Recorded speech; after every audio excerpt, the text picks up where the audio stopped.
This channel does not promote any violence, harmful, or illegal activities. All content provided by this channel is meant for an educational and information purpose only. ফের নতুন বছরের শুরুতেও বাঘ আতঙ্ক।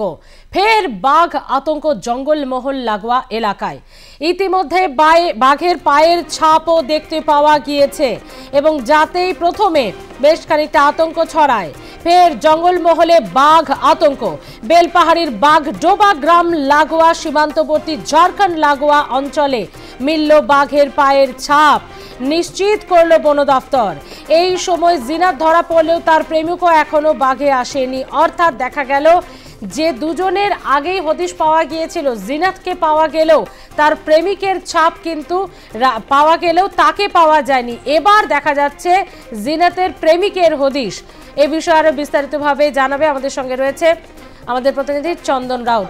চন্দন, এটা যে জিনাতেরই প্রেমিকের পায়ের ছাপ, অর্থাৎ যে দুটি বাঘ এসেছিল তার মধ্যে জিনাতকে ফেরত পাঠানো গেলেও আরো একটির কিন্তু হদিশ তখন পাওয়া যায়নি, এটা কি নিশ্চিত করছে বন দফতর?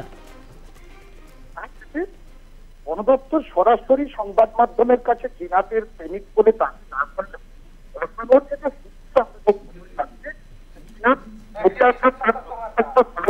চন্দন, তোমার কথা ঠিকমতো শোনা যাচ্ছে না, আমরা আবারও রিকানেক্ট করার চেষ্টা করব তোমাকে।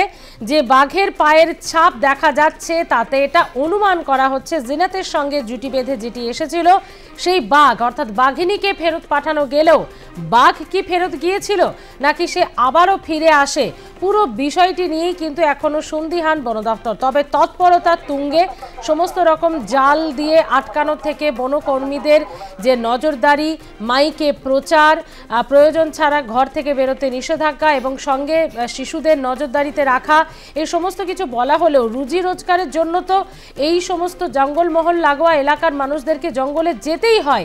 এটা তো তাদের রুজি রোজগার, তাদের পেটের টান। কেউ শালপাতা তুলতে, কেউ জঙ্গলে কাঠ কুড়োতে, কেউ বিভিন্ন উপায়ে যে সমস্ত জীবিকা নির্বাহ করে তা জঙ্গল কেন্দ্রিকই। তাহলে তারা কি করবে? প্রশ্ন একটাই।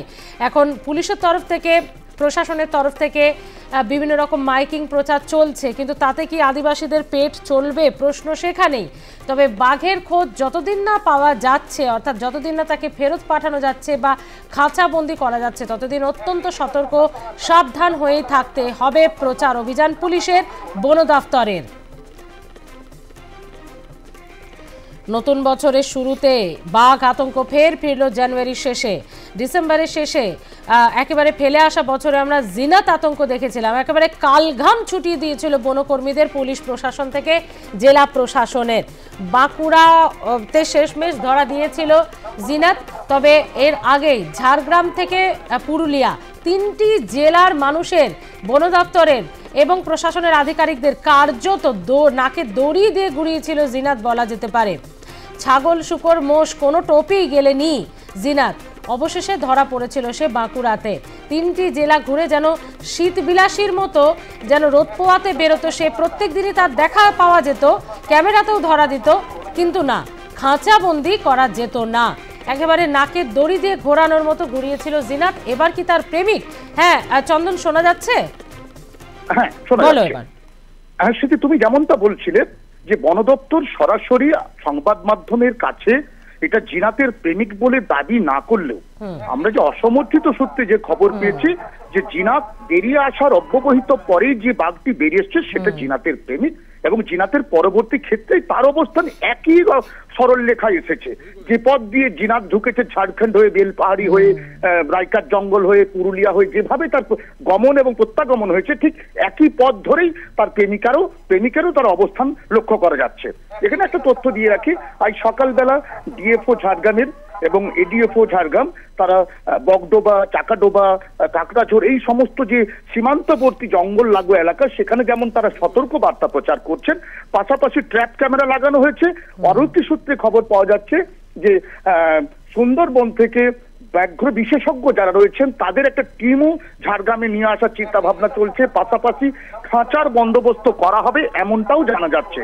যদিও এখনো ট্র্যাপ ক্যামেরায় এই জিনাতের প্রেমিকের আগমনের চিত্র ধরা পড়েনি, কিন্তু বন দপ্তর তার পায়ের ছাপ দেখে একেবারেই নিশ্চিত এটা বাঘের পায়ের ছাপ। সেটি। ধন্যবাদ চন্দন।